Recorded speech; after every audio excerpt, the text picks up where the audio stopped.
Thanks for tuning in. You're listening to Gnostic Studies. Tonight we're going to do part 4 of the series of the mystery religions of the ancients.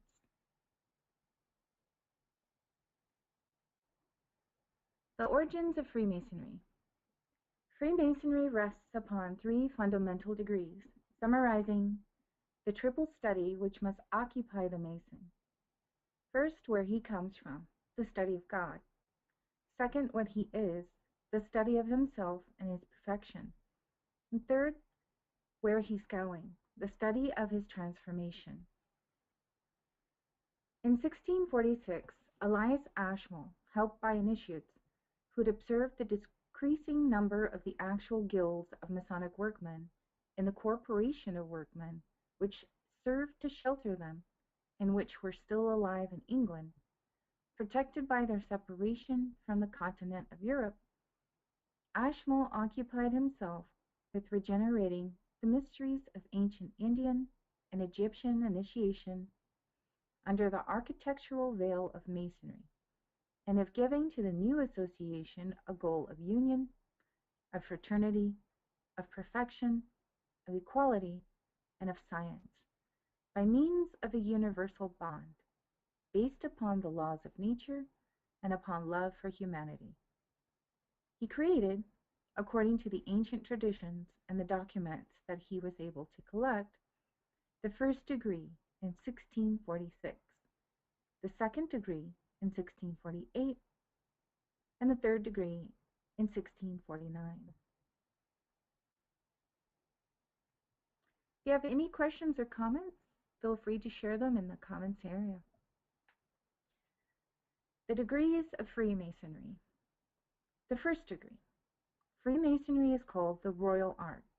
Art, because all work is only achieved through a certain combination of principles tending towards the accomplishment of the subject that the artist proposes. Royal, in order to pay homage to the wise king who possessed in depth laws of the philosophical work.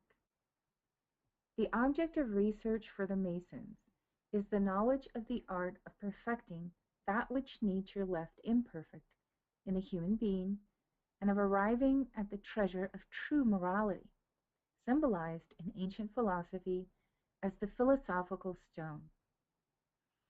The purification or divesting the matter of its impurities has its symbol in Masonry as well. One must divest the candidate of all the prejudices and of the error of their dangerous passions, in order to bring them to virtue and to perfection. This is the same brute stone or rough ashlar that the Masons work with or polish, and with which they seek to remove the superfluousness, which in moral Masonry is called the destruction of vices. Second degree. This is where the truth of Masonry is proven. The sense of things is explained, such as the blazing star, etc. Masonry has adopted the primitive doctrine, proclaimed the G.A., the great architect of the universe, whom it honors through praises, free of all cult and of superstition. It recommends the love of one's neighbor, the practice of virtue, of equality and of charity, and the horror of vice, of lies, and of hypocrisy, as well as tolerance for opinions, submission to the laws, respect for the rights of others, universal kindness, and the perfection of oneself through instruction in the spirit of fraternity. In Masonry, the celestial quintessence is designed or manufactured through the 5-pointed blazing star, called the central fire of nature by the philosophers, and also symbolized by the letter G, which means generation of bodies. Third degree. This is where actual mastery is known.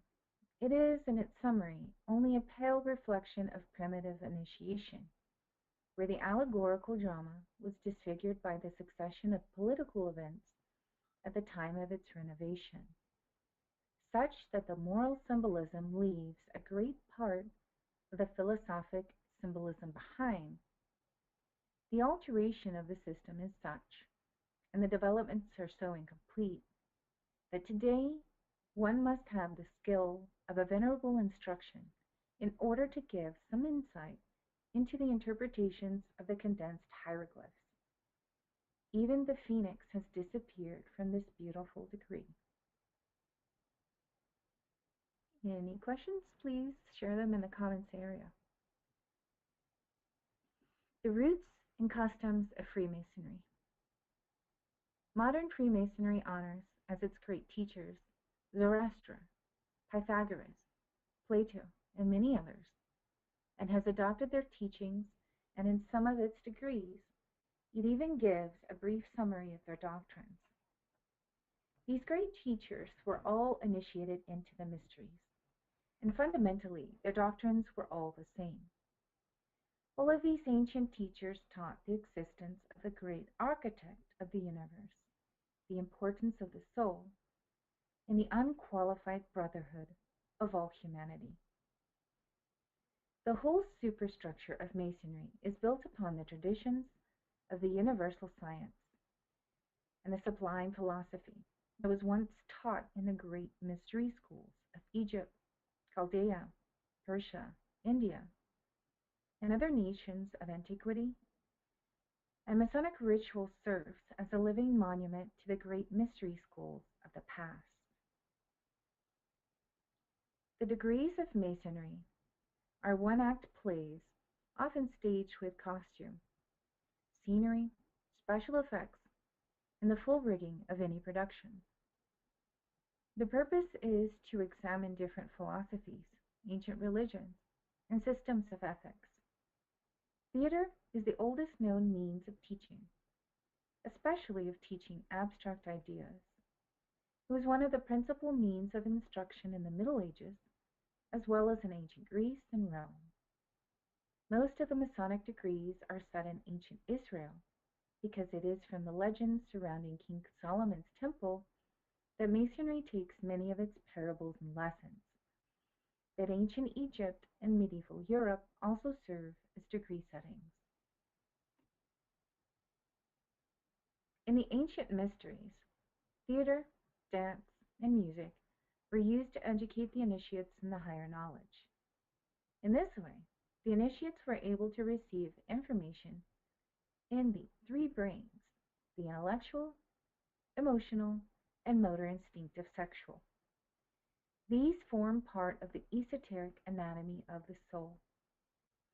Through a performed story, or what we might call an opera or drama, the initiates were able to receive a lot of information, and it could be recalled somewhat easily, allowing the symbolic meaning of the story to be discovered any time afterwards.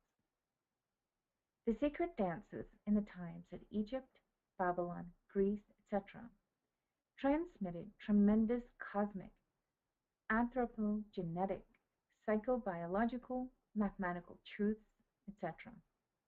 Modern artists no longer know anything about the sacred dances of the ancient mysteries. The tenebrous ones have stolen the theater and the stage. They have profaned it and totally prostituted it. The Sabbath, the day of the theater, the day of the mysteries, was very popular in the ancient temples. Marvelous cosmic dramas were then presented. Drama served to transmit valuable teachings to the initiates. Different ways to experience the being and the manifestations of the being were transmitted to the initiates by means of drama.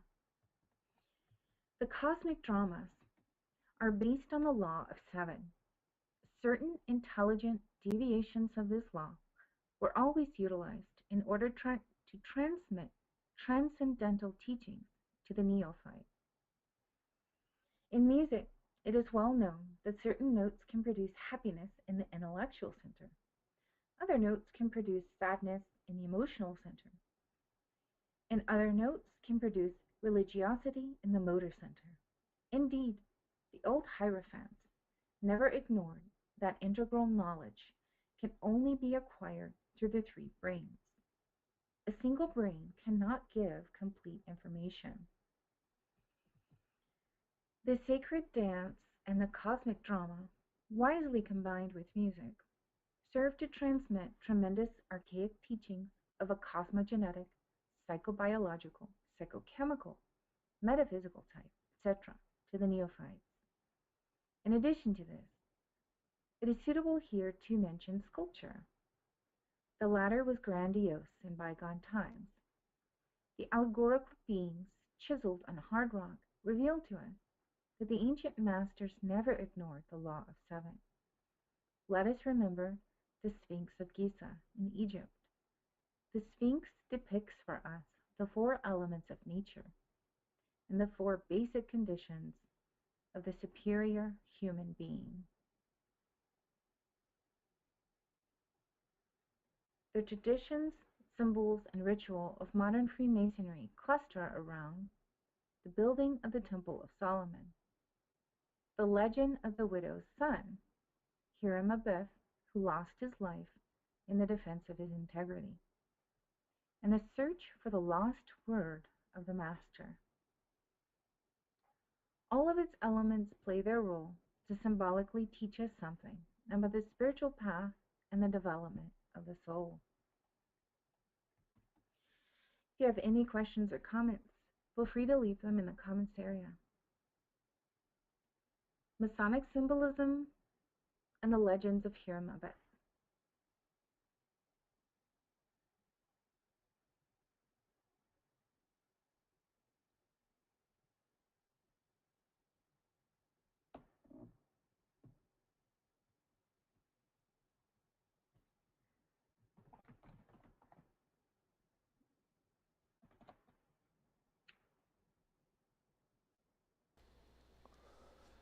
The Masonic The legend. Masonic legend, Initiatic symbolism. The legend of the three traitors of Hiram. The first legend. Solomon, the wisest of all kings of his time, wanted to build a temple to the Eternal, assemble together in Jerusalem all suitable workers for the construction of the edifice.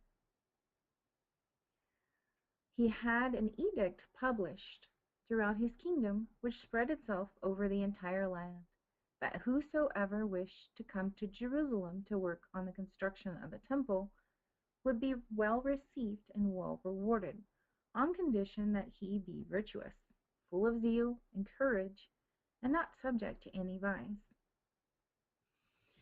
Soon Jerusalem was found to be filled with a multitude of men who knew the noble virtues of Solomon, and who asked to be registered for the work of the temple. Solomon, being assured of a large number of workmen, made treaties with all neighboring kings, in particular with the king of Tyre, to the effect that he might select from Mount Lebanon all the cedars and other woods which were suitable to him, as well as other materials. The work was already begun when Solomon remembered a man named Hiram, the most knowledgeable man of his time in architecture, who was wise and virtuous, and whom the king of Tyre liked a lot for his great qualities. He perceived also that so great a number of workers could not conduct their work without a lot of difficulty and confusion. Also, the work was beginning to be greatly hampered by the discussions which prevailed among them.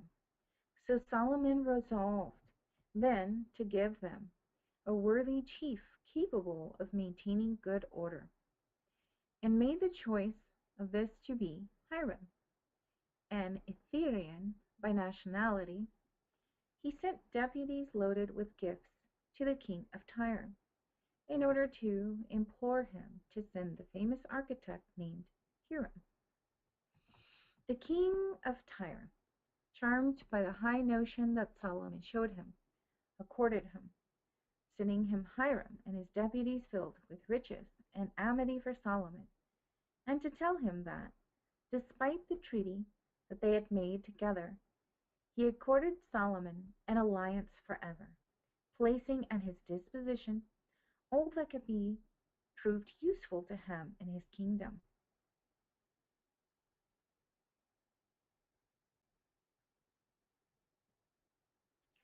The deputies arrived in Jerusalem, accompanied by Hiram, on July 15th, a beautiful summer day. They entered into Solomon's palace.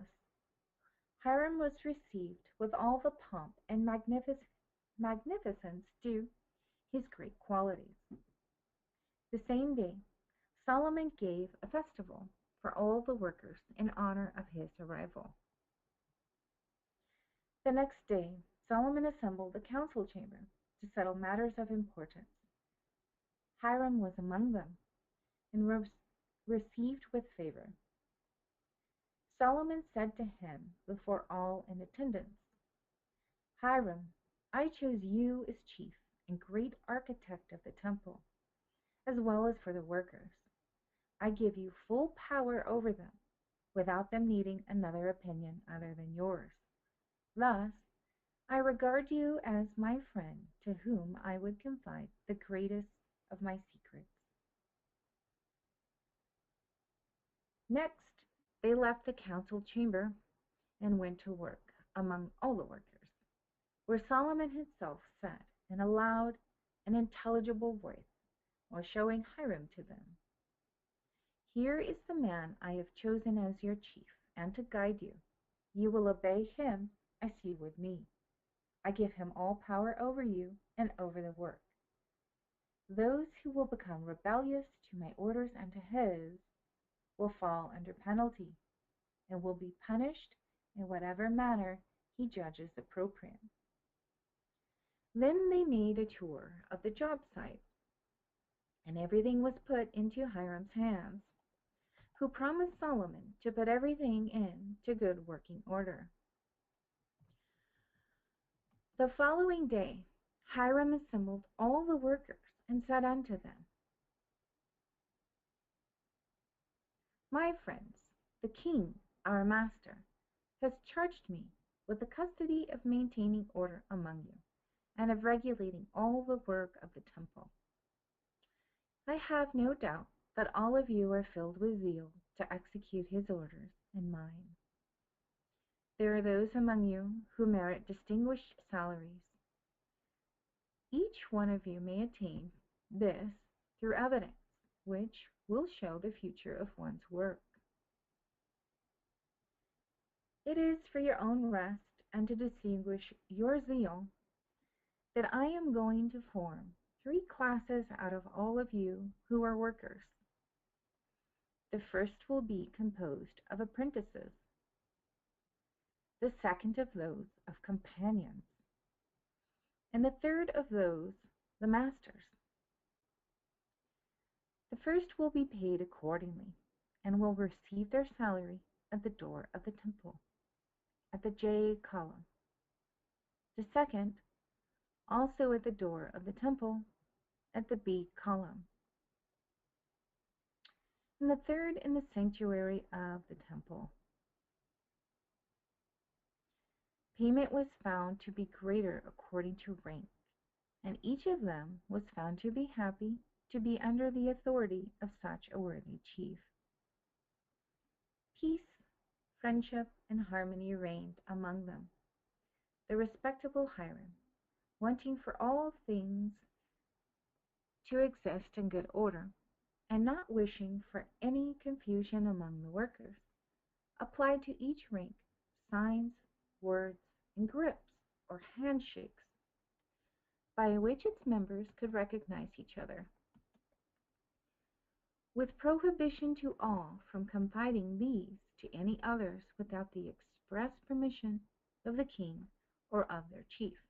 Thus, they received their salary only upon giving their sign, and in such a way so that the masters were paid as masters, the companions as companions, and the apprentices as apprentices. In accordance with such a perfect rule, each class of workers were in peace, and the work continued just as Solomon desired it should.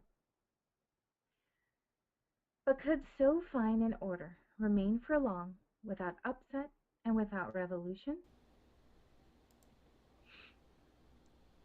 If you have any questions or comments about what we have read for so far, please feel free to share them in the comments area.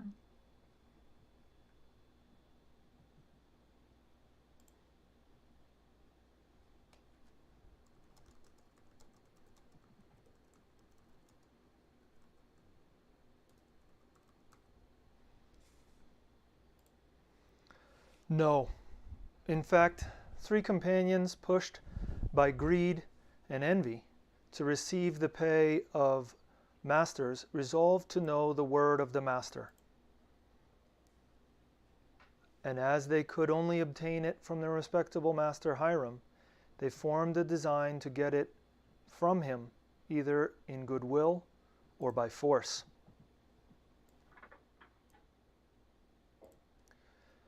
Since the respectable Hiram went every day into the sanctuary of the temple in order to make his prayers to the Eternal around 5 o'clock in the evening,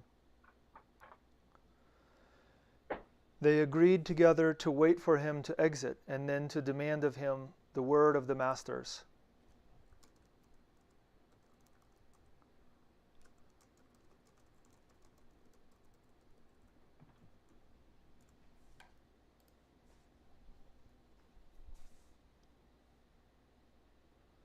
And there being 3 doors to the temple, one to the east, one to the west, and the other to the south, they divided themselves between these doors, one armed with a ruler, one with a lever, and other with a mallet. And so they waited for him.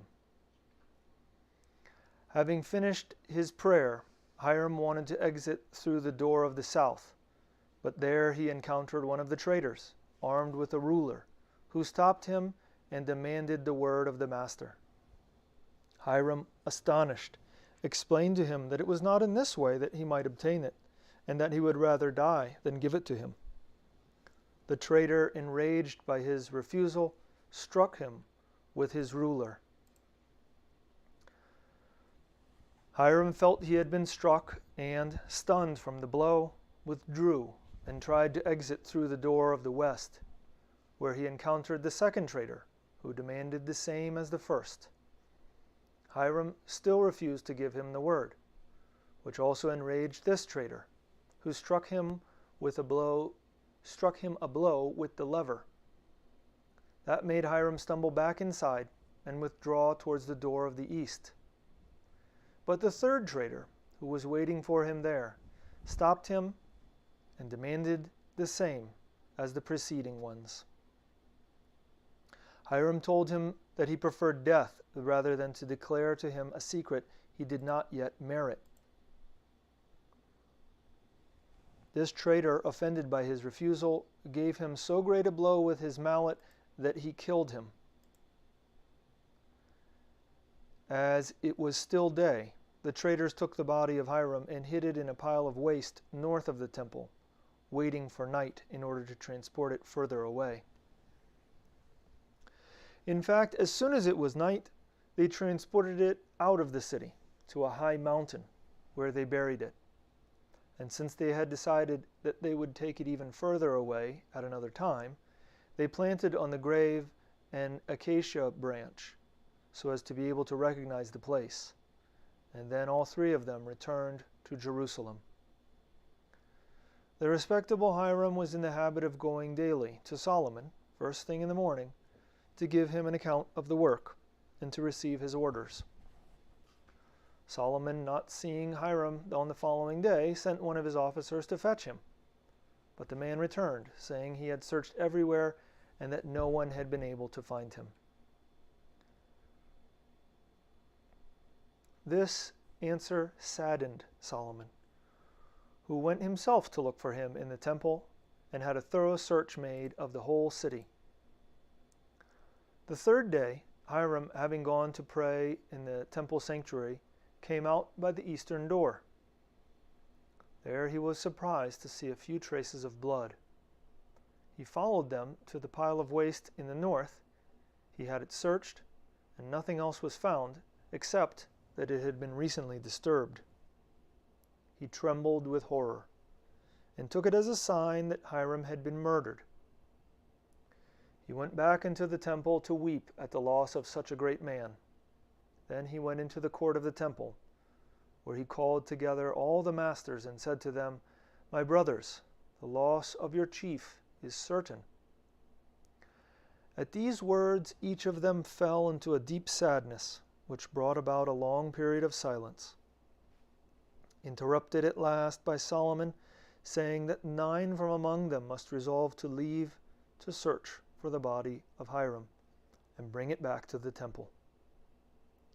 Solomon had scarcely finished speaking when all the masters wanted to go, even the oldest, without regard for the difficulty of the trail. Solomon, seeing their zeal, told them that only 9 of them would leave, and that they would be chosen by the voice of the ballot. Those whom chance selected for the search were so transported by joy that they undid their sandals so as to be more agile and set out on foot. 3 took the road of the south, 3 took the road of the west, and 3 took that of the east, promising to one another to meet in the north on the 9th day of their walk. Eventually one of them sat down to rest, and finding himself quite tired, and wishing to stretch out on the ground, took hold of an acacia branch for support. But the freshly planted branch remained in his hand, and this, of course, surprised him. And it was then that he saw a rather large space of newly turned earth, and took this as a sign that Hiram was buried in this place. His strength renewed, and animated by courage, he went to rejoin the other masters who were meeting back up as the 9 had promised each other. He took them to the place that he had come from and said what he knew, and they put themselves to excavate that earth, being all animated with the same zeal. In fact, the body of the respectable Hiram was buried there. And when they discovered it, they were seized with horror, recoiling back and trembling. Then sorrow took hold of their hearts, and they wept a long time. But at last they found again their courage. One of them went into the grave and took hold of Hiram by the index finger of the right hand, wanting to raise him. But Hiram's flesh was already decomposing and smelled foul, which made him fall back, saying, "I klinge," which means he stinks. Another took hold of him by the finger next to the index, but the same thing happened to him as had happened to the first, and he withdrew, saying, "Jachin." The response is Boaz. The masters consulted each other, since they did not ignore that in dying Hiram had preserved the secret word of the masters. They resolved to change it, and decided that the first word uttered when the body was raised from the grave would serve as the new word. Then the oldest one of them entered the grave and gripped the good Hiram just above the wrist of the right hand, pressing his chest against the cadavers, his knee and his right foot pressed together, the left hand behind the cadaver's back and against its right shoulder. And in this way he lifted Hiram from the grave. His body made a muffled sound, which frightened them. But the master, still full of courage, cried out, "Mak benak," which means the flesh comes away from the bones. Then they repeated the word to one another while embracing each other, and took up the body of the respectable Hiram and carried it to Jerusalem. They arrived in the middle of the night, but the moon was exceedingly bright, and they entered into the temple, where they put down the body of Hiram. Solomon, informed of their arrival, came to the temple accompanied by all the masters, who were all attired in white gloves and an apron, where they gave their last honors to the respectable Hiram. Solomon had him buried in the sanctuary and had a gold plate placed on his tomb, which was triangular in shape, whereon was engraved in Hebrew the name of the Eternal. Then he rewarded the masters with compasses of gold, which they attached to their garments by means of a blue ribbon, and they exchanged the new words, signs, and grips. The same ceremonies are done when pulling the candidate from a coffin at his reception. The password is Giblin, the name of the small village nearest where Hiram's body was buried.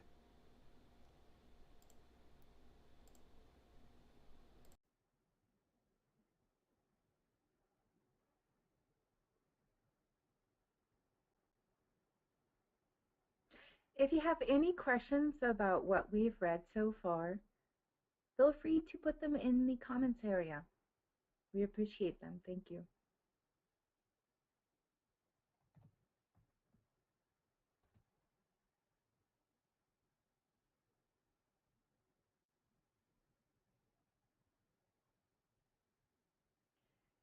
An interpretation of the Masonic legend and its relationship with the Egyptian legend.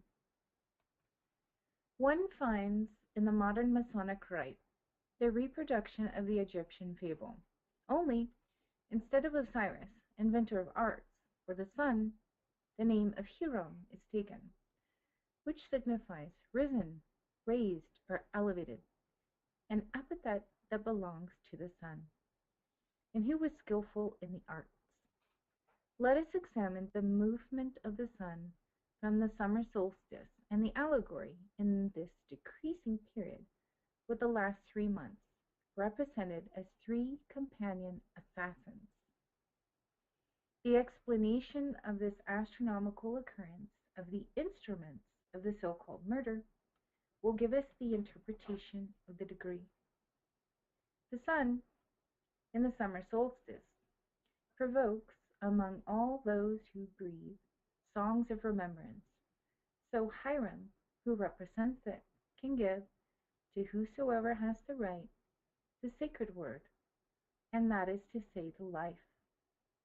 When the sun descends in the inferior signs, the mutism of nature begins.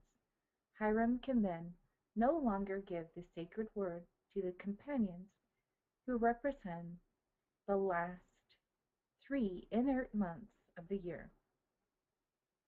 Note, in ancient initiation, the wicked companions were the hippopotamus of the Nile, the Greek python, which is an anagram of Typhon, the boar, who mortally wounds the handsome Adonis, the giants who undertook the goal to dethrone Osiris, the Titans, who attempted to climb Mount Olympus, the genii of darkness and evil, the 3 months of winter, the Scandinavian wolf, the Chinese dragon, who hunts the sun, Ahriman. One of these companions is named, in some degrees, Abbey, one who overturns the father. These monsters, men or animals, seem to struggle against the ostensible father of men, the sun. The first companion is supposed to have weakly struck Hiram with a ruler of 24 inches. This is the image of the 24 hours that last for each daily revolution. First distribution of time, which, after the exaltation of the great star, attends weekly to his existence by giving him the first blow. The second struck him with the square of iron, symbol of the last season, represented in the intersections of the 2 right lines which divide the zodiacal circle into 4 equal parts, the center of which symbolizes the heart of Hiram, where the dividing point of the 4 squares represents the four seasons. Second distribution of time, which, in this age, carries a greater blow to solar existence. So first we have the 24 hours of the day, sun rises and the sun sets. And here we have the longitudinal and latitudinal lines of the earth and the representation of the four seasons. The third companion struck him mortally in the forehead with a strong blow of the mallet. The cylindrical form of which symbolizes the year, that is to say, a circle or ring, the third distribution of time, the accomplishment of which carries the last blow to the existence of the expiring sun. So those are the three divisions of time: the hours, the days, and the years, and the seasons being the months, really. So the image of this successive and natural law of things, terrible law of the life over death, of the present over the past, a law which has been so abused, is ingeniously symbolized in this degree. In fact, each period or cyclic empire could only be established by the murder of deletion of one who represented the empire of the previous epoch. Thus, the seed, the son, kills the grain of wheat, his father, in the womb of the earth, his mother, as Uranus kills his father, Akman, as Saturn kills his father, Uranus, as Jupiter, Lord of Good, mutilated in order to reign his infertile father, Saturn, who, relegated to the dark Tartarus, where the Titans are chained, as the 12th apostle Judas left Jesus, his master, to die like the 12th month, December, kills the year that ends, like Saturday kills the week. Are west or occident, from occidere, meaning to kill, which kills the stars, has no other origin, and it is with this mystical language of imaginary assassins, such as that of Abel, etc., that charlatans have added monstrous superfluities to the degree of master. So we can see in this way kills is meaning the end of a cycle. Something ends in order for something else to begin. From this interpretation, one concludes that Hiram, founder of metal, became the hero of the new legend with the title of architect, and is Osiris, the son of modern initiation. That Isis, his virgin, is the large emblem of the earth.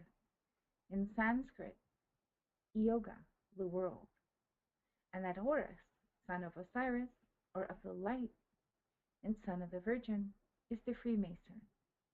That is to say, the initiate who lives in the terrestrial lodge, the child of the Virgin and of the light.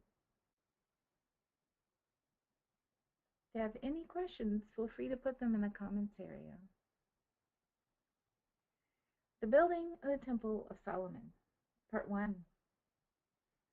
Now let's look at the temple. Remember that in 1 Corinthians chapter 6, verse 19, it says, "Do you not know that your bodies are temples of the Holy Spirit who is in you, whom you have received from God?" The building of the temple is a symbol for the process of the development of the soul, and is related to what is called the Holy Spirit in Christianity. The Holy Spirit is one part of the Trinity of God, the triple unity, the Father, the Son, and the Holy Spirit. These are the Christian names for the three primary forces. Other religions use different terms to describe these same aspects. In Gnosis, the triple unity of God is known as the Logos, in its unified aspect, and as the first Logos, the affirming, the second Logos, denying, and the third Logos, reconciling, in its triple aspect. The Father, the Son, and the Holy Spirit are substances, forces. They are transcendental and extremely divine energies. That is all. What happens is that people, unfortunately, have a marked tendency to anthropomorphize these superior forces, or to project human qualities upon these cosmic forces. And here we have a diagram showing here the wholly affirming, the denying, and the reconciling. The three logos, the three primary forces. So what is called the Holy Spirit, or the third logos, is the holy reconciling force. The building of the temple, or the development of the soul, requires a reconciliation between the individual and the divine, between humanity and God, between spirit and matter. Reconcile means to bring into agreement or harmony, make compatible or consistent. Reconciliation means an act of reconciling or the state of being reconciled, the process of making consistent or compatible. Therefore, we need to bring ourselves into agreement or harmony with God. That is, to make ourselves consistent or compatible with the divine, which is, of course, the purpose of religion. Religious principles or eternal values are what we call the esoteric knowledge, which was transmitted to the neophyte in the mystery schools. Spirit and matter both exist, and our goal is not the exclusion of one over another. Our goal is to make it so that the spirit is not a slave of matter, so that spirit controls matter. The purpose of this is so that we are not slaves of our senses, our desires, or our fears. Buddhism emphasizes this concept very well, and Christianity also stresses its importance. And this is, of course, the reason that the candidate had to be duly and truly prepared before their entrance into the mystery school. Our senses, our desires, and our fears serve a purpose within us, and in order to understand that purpose, we must study Gnostic psychology. My senses give me information, and I could use that information consciously. But what I must not do is become a slave of that information and live only for it, neglecting the spiritual aspect of life, including the faculties of the soul, which I may need to develop. If you have any questions or comments on what we've read so far, you could put them in the comments area.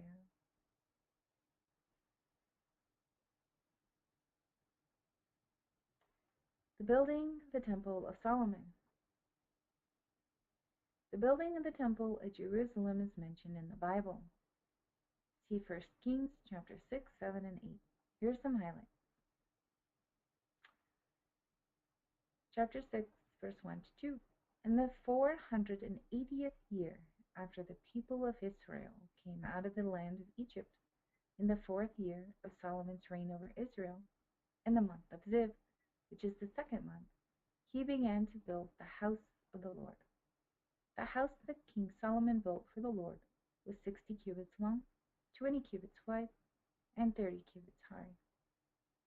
In Freemasonry, the measurements and proportion of the temple are highlighted in order to emphasize the science of numbers, form, and proportion, which manifest themselves in architecture, and to connect them with the spiritual temple to which they're Kabbalistically related.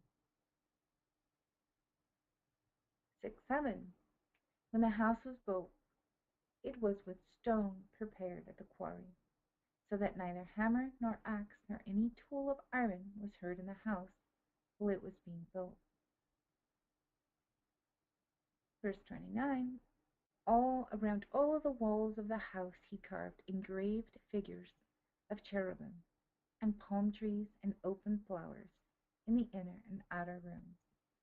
If we also consider the statement that the temple was constructed without the sound of hammer or of any tool of iron, And it becomes clear that this is more likely referring to the spiritual temple, not made with hands, eternal in the heavens, from 2 Corinthians 5.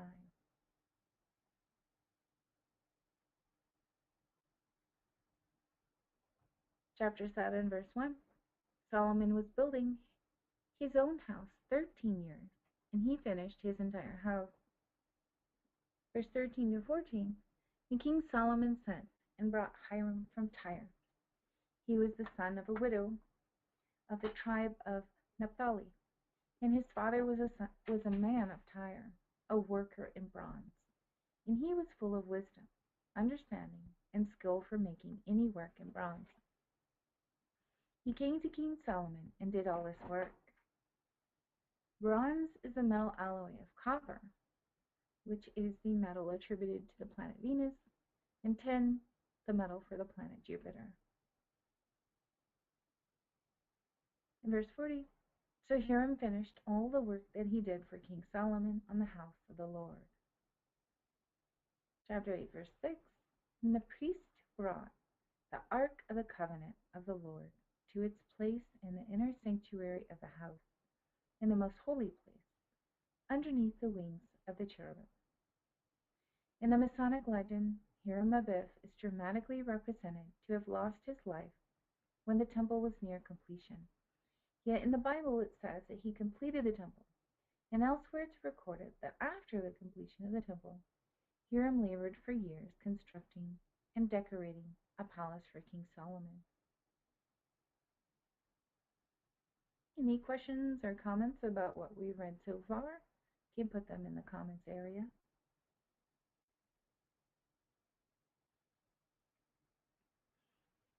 The symbolism in the Masonic Lodge.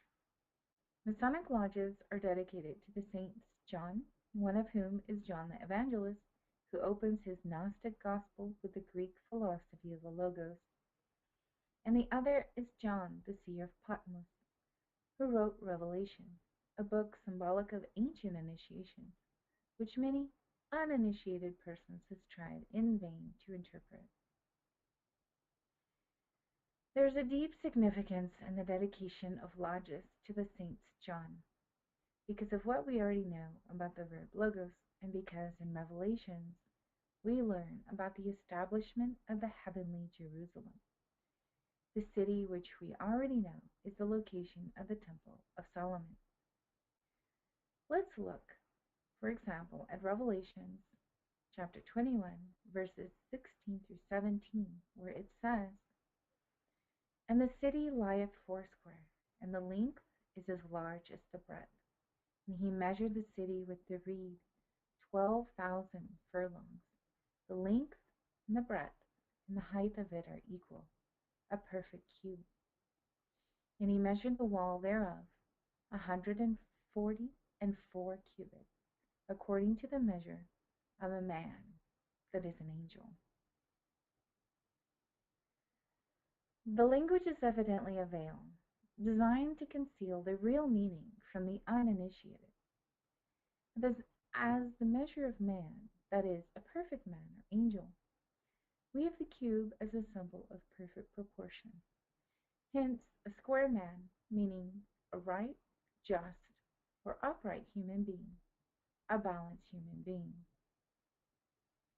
The Temple of Solomon, the cubical city, which unfolded becomes a cross, and hence the measure of a man. And you could see here in the diagram the unfolded cube in the shape of a cross, the man.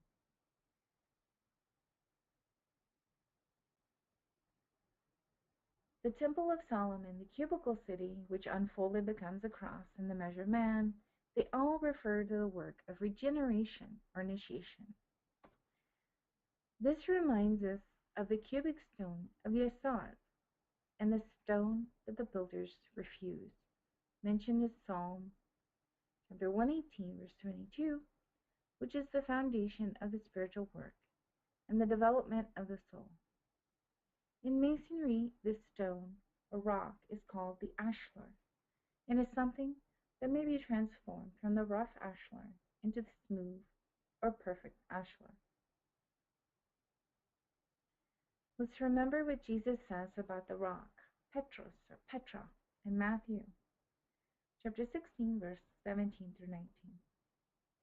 Jesus answered him, "Blessed are you, Simon Bar-Jonah, for flesh and blood has not been revealed to you, but my Father who is in heaven. And I tell you, you are Peter, Petros, and on this rock, Petra, I will build my church, and the gates of hell shall not prevail against it. I will give you the keys of the kingdom of heaven, and whatever you bind on earth shall be bound in heaven, and whatever you loose on earth shall be loosed in heaven." And then again in Luke chapter 6, verse 47 through 49. "Everyone who comes to me and hears my words and does them, I will show you what he is like. He is like a man building a house who dug deep and laid the foundation on the rock, Petra. And when a flood arose, the stream broke against that house and could not shake it, because it was founded upon a rock. But the one who hears and does not do them is like a man who built a house on the ground without a foundation. When the stream broke against it, immediately it fell, and the ruin of this house was great." The building, the house or the temple of God, which is not made with hands, is directly related to the alchemical work, and clearly refers to spiritual development and progress, the solar work, from which results perfect proportion and perfect harmony. This is something symbolic that will be missed by those who are not seeking something deeper in their approach to their life and spirituality. And any questions can be left in the comments area.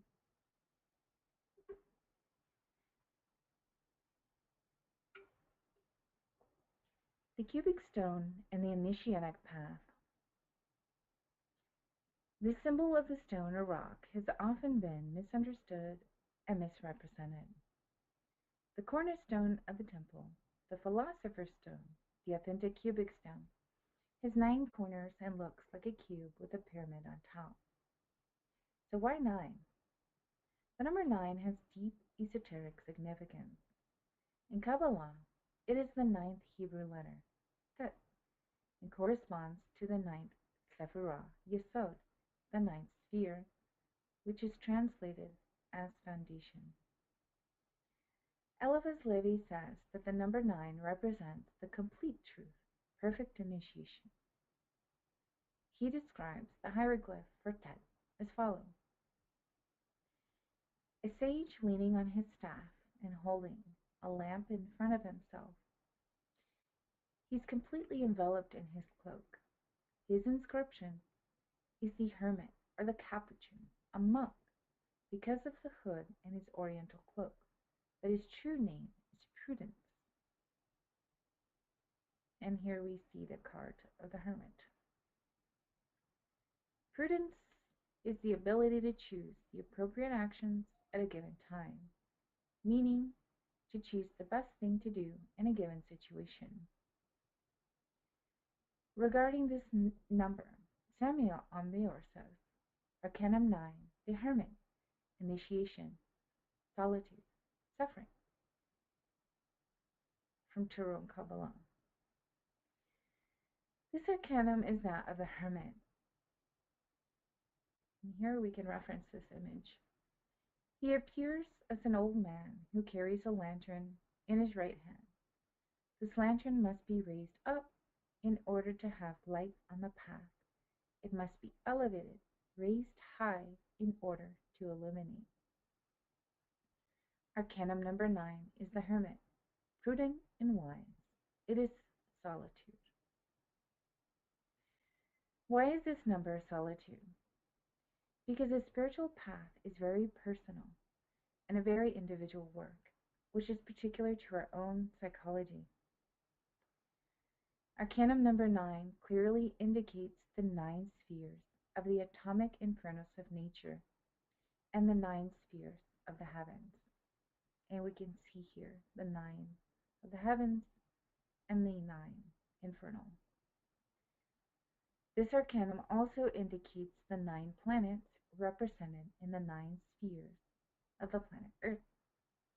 The initiate has to descend to the 9 submerged spheres in order to later attain the 9 heavens which correspond to each planet. One must learn to understand. One must learn to suffer, to be resigned, uncomplaining. Those who do not fail. Those who only concern themselves with their own spiritual progress and do not work for others get absolutely nothing. Whosoever wants to progress has to sacrifice themselves for others. Initiation is life itself, intensely lived, with rectitude and with love. So the number 9 is the number of initiation. It is related to the work upon ourselves, the process of the development of the soul, and freeing the spirit from the bondage of matter. This is the meaning of the work with the stone or the rock upon which the temple of the soul must be built. The temple of the soul is the house of God. In our present state, we are the raw or brute stone, but once we've refined ourselves, chiseled away our defects, our passions, and our vices, then we are the perfect stone. Then our psyche is clean and pure, allowing the divine to inhabit its house.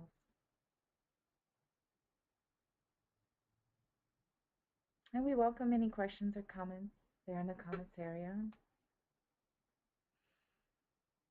The death of Hiram and the 3 traitors. Returning now to the legend of Hiram Abbey. When Hiram's body was first buried, an acacia bush was planted upon his grave. What is the symbolism of this plant? According to Albert Pike, the significance of acacias is as follows. The genuine acacia is also the thorny tamarisk, the same tree which grew up around the body of Osiris. It is a sacred tree among the Arabs, who made the idol Al-Uzza from it, which Muhammad destroyed. It is abundant as a bush in the desert of Thur, and of it the crown of thorns was composed, which was set on the forehead of Jesus of Nazareth. It is a fitting sign of immortality because of its tenacity of life, for it has been known, when planted as a doorpost, to take root and shoot out budding boughs above the threshold. A brief analysis of the history of religion and mystery cults will enable any person to recognize in the Master Mason Hiram, the Osiris of the Egyptians, the Mithras of the Persians, the Bacchus of the Greeks, and even Jesus of the Christians, whose passion, death, and resurrection is still celebrated today. In astrology, Hiram is related to the sun, whose death at the winter solstice and rebirth soon thereafter has been celebrated near the 21st and 22nd of December in all cultures. And we know that to be the dates of the winter solstice corresponding with, again, the death of the sun in the winter. Whether any of these solar heroes or redeemers were historical characters or not, the symbolism of their lives always teaches the same eternal truth. Hiram is, therefore, the prototype for our spiritual development. But then why was he killed? He's killed because the enemies of our soul's development are a real danger for our spiritual progress, and his death highlights these dangers through symbolism. There are 3 main principles or forces which take us away from the spiritual path, symbolized by the 3 traitors. They are the misuse of the 3 primary forces within ourselves. So there are 3 degrees in the hierarchy, just like there are 3 doors to the temple. There are 3 rays in the light. There are 3 forces in nature. These forces are symbolized by the ruler, which unites, the lever, which raises, and the mallet or hammer, which affirms. The rebellion of brutal instincts against the aristocratic hierarchy of wisdom successfully arms itself with these 3 forces, with which it diverts harmony.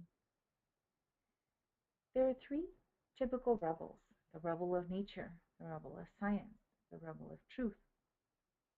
They were symbolized in the hell of the ancients by the three heads of Cerberus. From Eliphas Levi's History of Magic. These three traitors are also called the Black Dragon with three heads. The three rebels are: first, the one who struck Hiram with the ruler, so the righteous are killed in the name of law and order. This is the history of justice put to death by human passions in the name of law and order. The second one struck Hiram with the lever or the crowbar. This is like the prejudices and beliefs of each epoch, leading to the death of the great initiates. It is thus that the popular lever or square of an insane equality becomes the instrument of tyranny in the hands of the multitude. The third finished off Hiram with a hammer, just as the brutal instincts do when they want to create order in the name of violence and fear. This is like the violence of any epoch which assassinates the righteous and prohibits the diffusion of the secret doctrine. These three traitors control the three bodies called the astral, mental, and causal, which is the willpower. The great clairvoyants have studied these three vehicles, but unfortunately they have not studied what it is within them. The astral is controlled by Sebal, the father of desire. The mental is controlled by Ortalu, the horrible demon of the mind. And the body of willpower, the causal body, is controlled by Stoken, the terrible demon of ill will. These three traitors constitute that which is called the prince of the world. The sacrifice victim is always the internal Christ of all human beings who come to the world. Hiram is our internal Christ. Hiram is the Sun King. Jesus Christ was assassinated by three traitors: Caiaphas, the high priest, Judas Iscariot, and Pilate. It is necessary for us to revive the Christ within ourselves. This is only possible by decapitating the three traitors.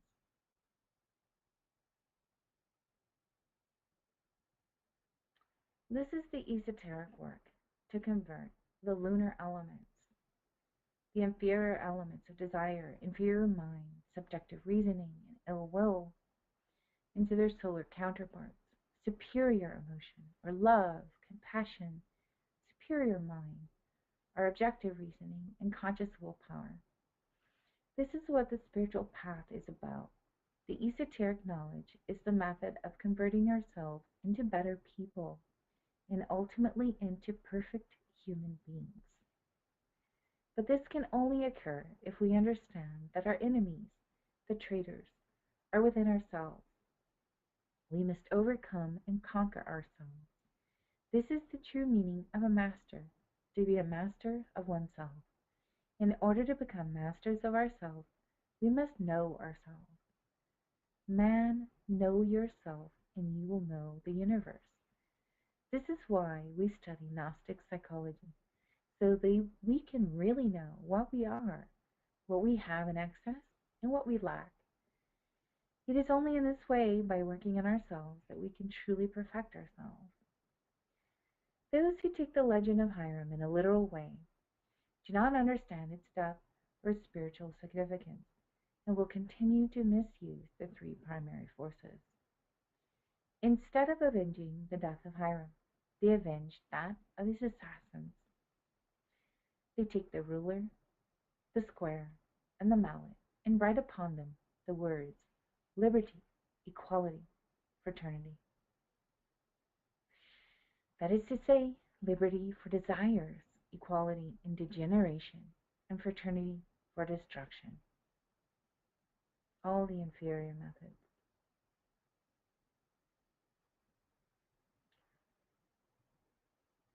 So to conclude, we'll talk about generation versus regeneration. At the end of the 19th degree in the book Du livre des 33 Degrees de l'économiste des rites, un chant d'y accept. by Stanislaw de Lanier says, this degree has as its object the New Jerusalem, that is to say, Masonry regenerated, crushing the three-headed serpent, the false and vain Masonry. From this we can see two very interesting things mentioned. The emphasis on regeneration of Masonry and the three-headed serpent. Here the three-headed serpent symbolizes the misuse of the three primary forces, and crushing it symbolizes the need to stop this misuse in order to regenerate Masonry. So what is regeneration in terms of the three primary forces? In order to understand what regeneration is, we must first understand what generation is. At the end of the 33 degrees listed in the same book quoted above, the author has a short explanation of generation, which he calls system of the universal generation of all beings. The author says that religions, ancient and modern, are all equally physics, and it is only through the principles of nature that one must search for the gods of nations.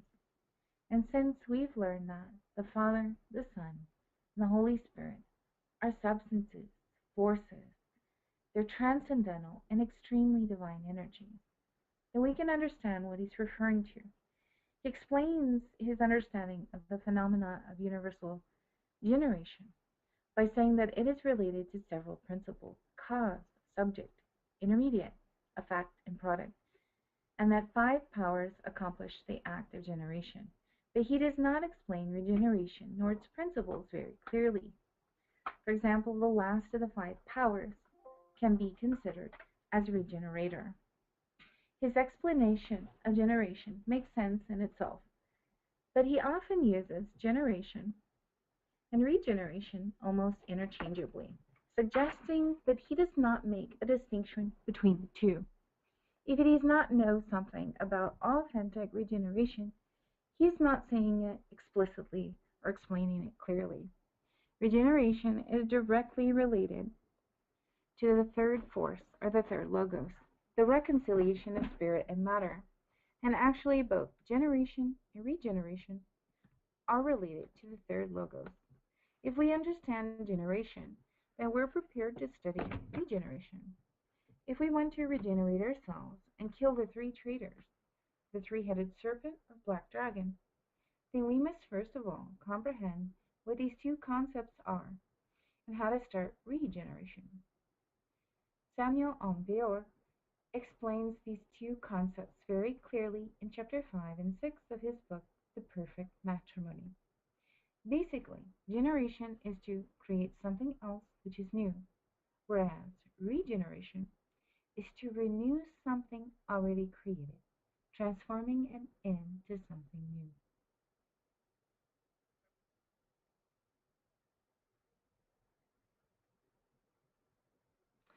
And that concludes our reading for this evening. If you have any questions or comments, feel free to share them in the comments area.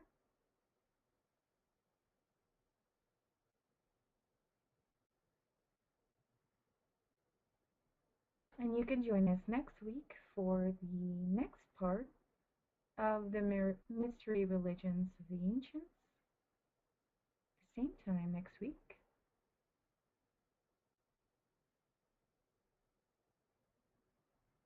I thank you all for tuning in.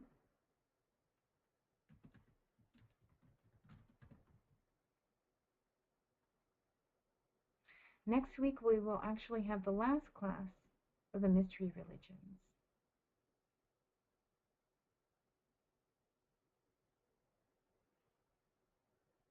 And we will have a meditation class the same time tomorrow evening.